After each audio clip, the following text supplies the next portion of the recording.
Selamat pagi, bersama saya, Cindy Raja. Mari awali aktivitas dan pelayanan Anda melalui renungan pagi bersama Allah di waktu fajar. Dengan doa dan bimbingan darinya, kita dapat diyakinkan bahwa pada hari yang mulia itu, ketika Yesus kembali untuk mengklaim miliknya, bahwa kita akan menunggunya di sana dengan tangan terbuka dan disambut ke hadiratnya yang kekal. Ditulis oleh Ellen G. White bersama Pendeta Denny Kanajo. Selamat mendengarkan. Shalom, selamat pagi para pendengar yang diberkati oleh Tuhan dimanapun Anda berada saat ini. Kita akan sama-sama mendengarkan firman Tuhan melalui audio renungan pagi dengan judul Anak Manusia Datang untuk Melayani. Sebelum kita melanjutkan bacaan renungan kita pada pagi hari ini, kembali saya mengajak semua para pendengar yang setia untuk berdoa bersama-sama. Bapa kami yang bersemayam di dalam takhta kerajaan sorga, terima kasih Tuhan Yesus, oleh karena waktu yang begitu indah di pagi hari ini, ketika kami bangun dengan tubuh sehat dan segar, ini semua oleh karena kasih dan rahmat Tuhan. Sebelum kami melakukan segala tugas pelayanan kami akan rindu mendengarkan firman Tuhan.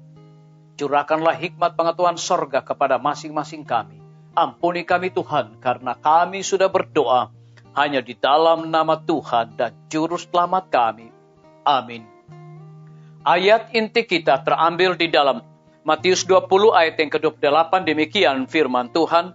Sama seperti anak manusia datang bukan untuk dilayani, melainkan untuk melayani dan untuk memberikan nyawanya menjadi tebusan bagi banyak orang. Mari kita ikuti penjelasannya. Kristus sedang mendirikan sebuah kerajaan di atas prinsip-prinsip yang berbeda. Ia memanggil manusia bukannya kepada kekuasaan, melainkan kepada pelayanan orang yang kuat menanggung kelemahan orang yang lemah. Kuasa, kedudukan, talenta, pendidikan memberi para pemiliknya kewajiban yang lebih besar untuk melayani sesamanya manusia. Kepada murid-murid Kristus yang paling rendah sekalipun, dikatakan sebab semuanya itu terjadi oleh karena kamu. Di antara murid-muridnya, Kristus menjadi seorang penjaga dalam segala pengertian, seorang penanggung beban. Ia turut merasai kemiskinan mereka. Ia mempraktikkan penyangkalan diri untuk kepentingan mereka. Ia berjalan di hadapan mereka untuk menghaluskan tempat-tempat yang lebih sulit. Dan tidak lama kemudian ia akan menyelesaikan pekerjaannya di dunia ini dengan memberikan nyawanya. Prinsip dasar yang digunakan oleh Kristus dalam bertindak ialah untuk menggerakkan anggota-anggota jemaat yang menjadi tubuhnya. Rencana dan dasar keselamatan ialah kasih. Dalam kerajaan Kristus, orang-orang yang terbesar mengikuti teladan yang telah diberikannya dan bertindak sebagai gembala kawanan dombanya.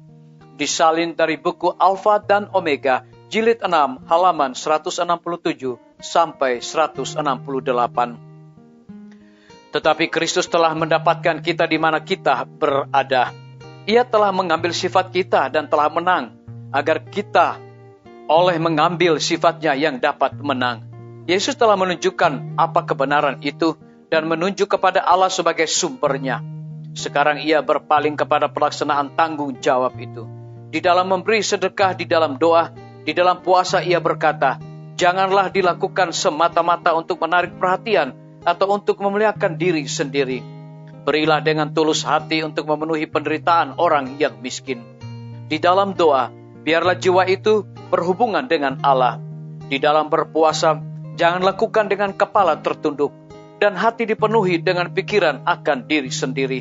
Orang yang menyerahkan diri sepenuhnya kepada Allah dengan tidak terbatas akan memberikan pelayanan yang layak kepadanya.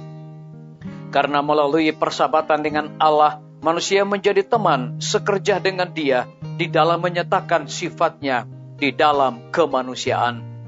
Disalin dari buku Alfa dan Omega, jilid 5, halaman 332 sampai 333. Biarlah bacaan renungan kita saat ini akan menjadi berkat bagi kita semua.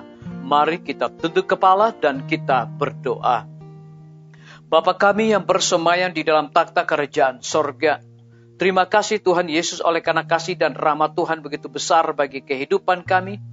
Lebih khusus kebenaran firman-Mu di pagi hari ini memberikan satu kekuatan, semangat, dan sukacita bagi kehidupan kami. Lebih daripada itu memberikan sebuah penekanan kepada kami. Kristus sedang mendirikan sebuah kerajaan di atas prinsip-prinsip yang berbeda. Terpujilah nama Tuhan. Pada pagi hari ini hamba berdoa untuk pemerintah kami.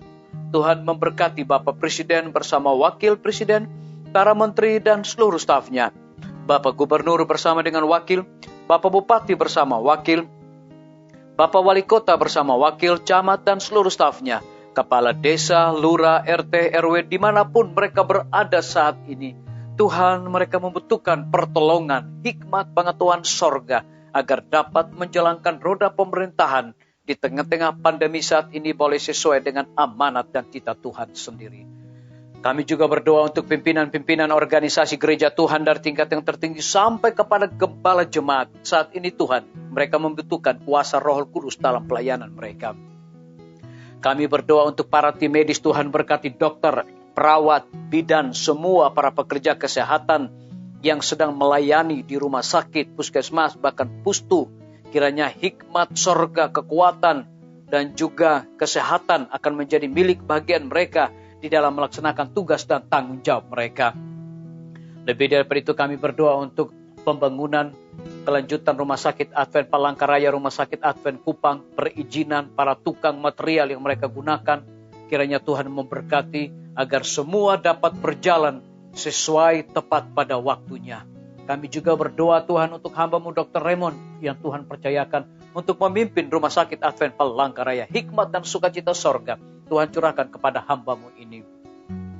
Kami berdoa untuk TNI, Polri, PNS, wira swasta, petani, pedagang, nelayan, ojek online, dan saudara-saudara kami yang ada di dalam penjara. Hiburkan mereka, cukupkan segala kebutuhan mereka, dan biarlah mereka juga bersukacita melaksanakan tanggung jawab mereka.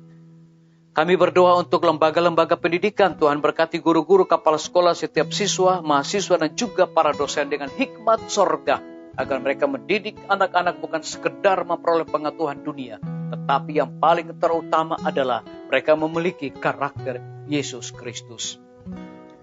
Kami juga berdoa untuk para pendengar yang setia yang berulang tahun dimanapun mereka berada. Dengan bertambahnya usia yang Tuhan percayakan bagi hidup mereka, mereka selalu bersyukur dan memandang kepada Tuhan setiap hari. Kami berdoa untuk para pendengar yang berada di dalam kebimbangan, ketidakpastian hidup. Tuhan berikan iman yang teguh untuk mereka terus berharap bersandar hanya kepada Tuhan. Terima kasih Bapa yang baik. Ampuni kami Tuhan, karena kami sudah berdoa hanya di dalam nama Tuhan dan Juru Selamat kami. Amin. Sampai jumpa. Tuhan Yesus memberkati kita semua.